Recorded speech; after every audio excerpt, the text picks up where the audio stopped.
বাংলাদেশ কি পারবে সরাসরি ২০২৭ বিশ্বকাপে জায়গা করে নিতে, নাকি পড়তে হবে বাছাই পর্বের দুঃস্বপ্নে? র্যাঙ্কিং আর পারফরম্যান্স দুটোই এখন টাইগারদের জন্য কঠিন সমীকরণ। ২০২৭ ওয়ানডে বিশ্বকাপে সরাসরি খেলার স্বপ্ন এখন বড় চ্যালেঞ্জের মুখে বাংলাদেশ ক্রিকেট দলের।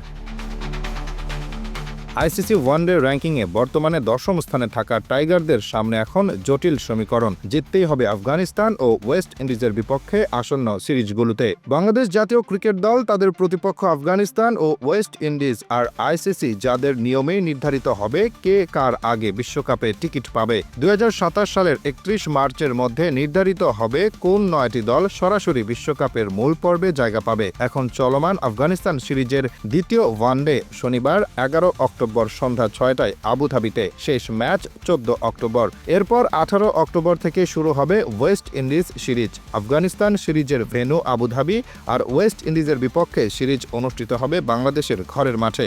আইসিসির নিয়ম অনুযায়ী স্বাগতিক দক্ষিণ আফ্রিকার সহ র্যাঙ্কিংয়ের শীর্ষ ৯ দল বাছাই পর্ব ছাড়াই খেলবে বিশ্বকাপের মূল পর্বে। তাই সরাসরি বিশ্বকাপে জায়গা পেতে হলে বাংলাদেশকে ৯ম স্থানে উঠতেই হবে।